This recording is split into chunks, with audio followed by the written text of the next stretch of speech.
할렐루야. 우리의 영원한 제사장 그리스도 예수의 이름으로 축복하여 문안합니다. 오늘 함께 하실 하나님 말씀 히브리서 제7장 14절로 15절입니다. 우리 주께서 유다로 쫓아나신 것이 분명하도다. 이 지파에는 모세가 제사장들에 관하여 말한 것이 하나도 없고 멜기세덱과 같은 별다른 한 제사장이 일어난 것을 보니 더욱 분명하도다. 아멘. 여전히 예수 유다로 쫓아나심은 그 같은 주제의 2편입니다. 14절 상반절 주께서 유다로 쫓아나신 것이 분명하도다 라고 한 것은 우리 주께서 히브리 7장 3절 아비도 없고 어미도 없고 족보도 없고의 그 멜기세덱 반차일진데 앞편에서 말씀드린 바 무족보된 아담의 죄 족보로부터 별달라진 유다 지파에서 나셨음이 분명하다라고 하는 그것이고 더더욱 하반절 모세가 그래서 이 지파에는 이 유다 지파에는 제사장에 관하여 증거했다든지 이에 따른 제사장직에 관한 것이라든지 하는 어떤 내용의 말도 말한 것이 하나도 없으니 15절 하반절 더욱 이 별다르신 제사장 예수께서 이 별달라진 유다 지파에서 나신 것이 분명하다. 그런 말인 것입니다. 이렇게 그가 죄아담 그 족보로부터 별달라진 이 유다 지파를 통하여 오셨으므로 히브리서 7장 26절 하반절 그의 그 본뒤 거룩하고 악이 없고 더러움이 없으신 그대로가 손상받지 아니하고 굴레 씌워지지 아니하고 다시 말씀드려서 이 아담의 죄족보 그 죄굴레로부터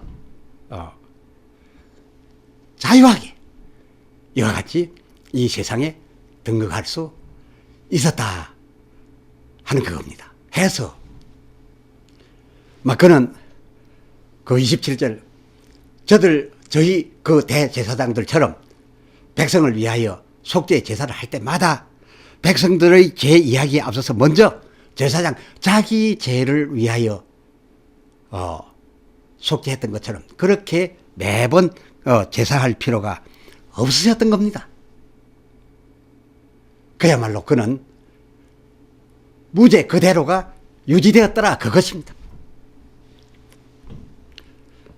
참고로 하면 하나님께서 본디 이 11지파 또 이 별달라진 유다 지파까지 합하여 이 12지파의 아비에게 이스라엘이라 하고 너의 후손은 나의 이 맹세의 약속을 지킬 것이다 라고 후손에게 지킬 것이다 이렇게 하셨댔는데 하면 결과에 있어서 하나님에게 참 이스라엘 지파는 본 지파들이라고 하였던 이 11지파이겠습니까? 아니면 도중에 유다 다말 사건으로 해서 별달라져 버린 이 유다 지파이겠습니까?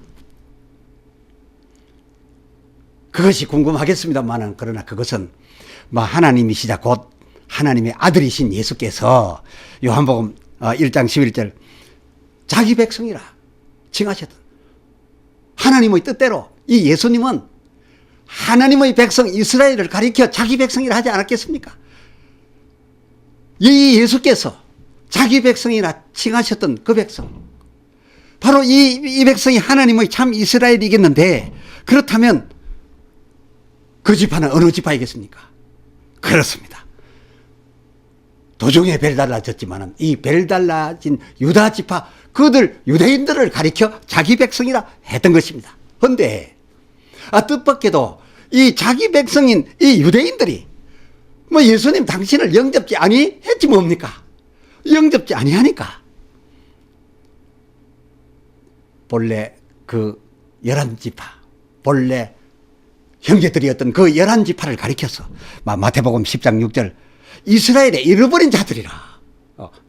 처음에는 이스라엘이었지만 지금은 이스라엘인이 아닌 자들이라시고 그 이스라엘 아닌 이런 자들, 즉 탈이스라엘 된 그들에게 차라리 가서 이 복음을 너희가 전하여라 라고 하셨지 않습니까? 예수님의 이 말씀들에 입각하여 보아도 하나님에게서 끝까지 남아간 이스라엘, 하나님에게 남아있는 이스라엘은 이른바 저희 정통족보의 저희들 나름으로는 마태복음 8장 12절 나라의 본자손들이라고 하고 있었지만 그들 본자손들이라고 일컬어졌던 바 그 11지파가 아니라 하나님의 참 이스라엘은 오로지 된 별달라진 유다지파, 곧 당신의 아들 예수 그리스도를 옥에 길 내어 주었던 하나님의 설계 속에 있었던 그 유다지파, 이 지파가 하나님에게 있어서 이스라엘이고 말았으니, 앞 시리즈에도 말씀드렸습니다만 과연 오늘날 이스라엘 하면 이 유대인들인 주이시의 나라가 되어 있고 나라의 본자손들이라고 하던 저 11지파는 전부 이스라엘이라는 이름을 쓰지 못하고 오히려 다른 이름들을 갖고 서로 적대시하고 있지 않습니까? 이것을 보아도 하나님에게 있어서의 이스라엘은 이스라엘다워야 이스라엘이다 라는 것을 알 수가 있습니다. 예수 그리스도를 모시고 그의 백성이 되어 있다면 그 누구의 자손이 중요한 것이 아니라 하나님의 참 이스라엘 백성인 것이다, 그런 것입니다. 전편에 이어서 지금까지 헤아린 바 그리스도 예수는 실로 이사야의 예언대로 이사야 11장 1절 이새의 줄기에서 난 싹이며, 그러니 딱히 시작한 뿌리가 없으며 또한 그 뿌리에서 바로 난 가지씨니, 그러니까 나무가 따로 없고 줄기가 따로 없이 바로 가지 내어서 많은 열매를 맺은 그런 경우인지라. 이것이 아브라함과 다윗의 자손 그 가운데 있는 유다 다말 사건에서부터 이 예수님이 이렇게 탄생은 되셨지만은 이것은 하나님의 보시는 예수님의 정당한 한 길이지만은 그러나 사람들의 보기에는 아브라함과 다윗의 자손 그 안에 속하여 있을 뿐이었습니다. 그래서 여러 가지 예수에 대한 혼선이 빚어지고 있었던 것이 사실이나 하나님 보시기대로 한다면 예수 그리스도 그는 저들이 말하던 바 그 본자손 어느 위치에도 들어있지 아니하였으니, 그야말로 예수님께서 말씀하신 바 마태복음 22장 45절 그리하면 어찌 너희 말대로 내가 아브라함과 다윗의 자손이면 다윗이 어찌 나를 가리켜 주라 칭하였느냐. 저가 나를 주라 하였으니 내가 어찌 저의 자손이 되겠느냐. 저도 내 자손이란 말이 아닌가 라고 하셨던 말씀이야말로 참으로 정당하지 않습니까? 이사야의 예언대로 되어졌던 것이니까 말입니다. 예수님은 하나님의 내신 길을 따라 말씀하고 있는 겁니다. 그는 그야말로 히브리서 7장 3절 시작도 없고 끝도 없으신 히브리서 7장 11절 이 별다른 지파, 별다른 제사장이셨습니다. 이 이사야의 예언, 이 예수를 가리켜 미리 오래전에 하나님이 하셨던 이 이사야의 예언, 이사야 11장 1절 상반절 줄기에서 난 한 싹, 줄기에서 난 한 싹. 식물계에 이런 태생이 어디 상식적인 번식입니까? 상식적으로 이런 경우는 없습니다. 그리고 싹이 씨앗에서 나오는 것이 자연적 태생이지 싹이 어찌 저 중간 줄기에서 나옵니까? 나무 둥치에서 나옵니까? 또 그 하반절 뿌리에서 줄기도 없이 어찌 바로 가지가 난다는 말이었습니까? 만약 그렇게 난다면 이것이야말로 아주 기록적일 만큼 초자연적인 특이 현상의 별다른 발화인 식물 사건이 아니겠는지요. 그렇습니다. 이 선지자가 하나님의 뜻을 따라서 이 같은 예언을 했습니다. 이사야 11장 1절 하나님 아들 곧 예수 그리스도가 그같이 특이 출현할 거란 거였던 것이고 그라고 예언했던 것이고 예수님 실로 그렇게 나셨지 뭡니까? 그런데 그런 그를 가리켜서 마태복음 2장 23절 나사렛 동네에 가서 얼마간 살게 함으로써 그를 가리켜 선지자가 말한 바 나사렛 사람이라 칭하리라 한 이 예언을 이루려 하였다 기록되었습니다. 이게 대체 무슨 뜻입니까? 무슨 말입니까? 단지 그가 나사렛 동네에 가서 살았기로 그래서 나사렛 사람이라 칭할 거란 그런 말입니까? 아니지 않습니까? 본문은 그게 아닙니다. 본문의 뜻은 오히려 그 반대로 나사렛 사람이라 칭하리라 한 예언을 이루기 위하여 다시 말씀드려서 나사렛 사람이라 칭하여 줌을 받기 위하여 나사렛이란 이름 가진 동네에 그로 하여금 가서 살게 하였다라는 거 아닙니까? 지금 많은 이들이 알고 있는 그대로 나사렛에 가서 살았기로 그를 나사렛 사람이라고 한 거라면 오히려 마태복음 19절 그 나시자마자부터 헤롯이 죽기까지 장기간 가 살았던 그 애굽 사람이라 했어야지 않겠는지요.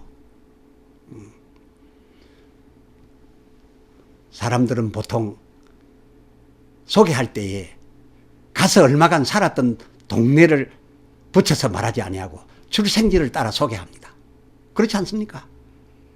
차라리 그러려면 그의 출생지를 따라서 베들레헴 사람이라 했으면 그것은 또한 상식적이라 했을지 몰라도 이 나사렛 사람이라 한 것은 전혀 하나님의 별다른 의도에 의해서 그렇게 되어진 것이었습니다. 다시 말씀드리거니와 예수님으로 나사렛 동네에 가서 살게 한 그것은 이미 오래전에 선지자를 통하여 하신 하나님의 예언인 아마 그 마태복음 2장 23절 하반절에도 이 사실을 적나라하게 표현했습니다만 나사렛 사람이라 칭하리라 한 이 예언을 이루기 위하여 그를 나사렛이란 이름 가진 동네에 가서 살게 하였다라고 설명하고 있으니 그에게 주어진 나사렛 사람이란 전혀 예언의 사람이다라고 한 그것입니다. 그러면 선지자가 예언한 이 예언에 담겨 있는 그런 의미, 나사렛 사람이라 칭하여 임을 주어야 되고 그런 칭함을 받아야 할 것이라는 그 예언 속의 의미 나사렛은 어떤 의미인가요? 어떤 의미이겠습니까? 바로 이것입니다. 이 나사렛을 이 성경 예언에서 말하는 이 나사렛을 풀어서 쓰면은 곧 이사야 11장 1절 줄기에서 난 싹 특이 출생 뿌리에서 줄기 없이 바로 난 가지 이 특이 확산 바로 그 뜻이 이 나사렛이라는 단어인 것입니다. 이를테면 이사야 11장 1절 이 예언의 뜻이 이 예언의 뜻 이 뜻의 표준 단어가 나사렛이라 그런 겁니다. 이러한 사실은 제가 단기 연수차 히브리 대학 그 부설 부보 연구소에서 잠시 수강할 적에 그 강의에서도 확인한 바 있습니다만, 마치 우리가 자주 쓰고 있는 이 함흥차사, 이 함흥차사는 그대로 풀었으면 함흥간 차사 이런 뜻도 있기는 합니다만은, 그러나 더 이 함흥차사에 더 부여되어 있는 더 핵심적인 뜻은 한 번 가면 안 돌아온다 라는 뜻 아닙니까? 바로 이와 같은 개념인 겁니다. 이 함흥차사, 어찌 보면 함흥간 차사지만은, 그러나 그 진정한 뜻은 한 번 가면 안 돌아오는 사람, 이런 뜻인 것이니, 이 나사렛 사람, 어찌 보면 나사렛에 살았기 때문에 나사렛 사람이지만 하나님이 그 예언 속에 담겨두신 이 나사렛이란 그 핵심이요 진정한 의미는 이사야 11장 1절 내용이었다, 그것입니다. 나다나엘이 빌립과 대화하던 중 이 예수님을 단순히 그가 표현해 준 대로 나사렛이란 동네에 살았으니까 나사렛 사람이라 이렇게 소개받았을 적에는 나사렛에서 무슨 그런 선한 것이 나겠느냐, 요한복음 1장 46절 그렇게 했었으나, 그러나 예수님을 만나서 성령의 감화와 감동하심으로 그가 동네 나사렛 사람이 아니라 예언 속의 의미, 그 의미 나사렛 사람인 바로 그인 줄을 알게 되자마자 요한복음 1장 49절 라비여, 당신은 그야말로 나사렛하게 나시리라 시던 바로 그 하나님의 아들이로 소이다 라고 그에게 엎드려져 부복하였습니다. 이 차이가 엄청난 차이입니다. 그러므로 여러분, 이후부터 나사렛 예수의 이름으로 어떤 대상을 향하여 명하시게 될 때 그 동네 나사렛 사람이 아닌 줄기에 씨 뿌려져 난 줄기에서 난 싹, 곧 죄 없으신 하나님 아들 예수님이심을 인식하고 나사렛 예수의 이름으로 명하노니 라고 명하여 보십시오.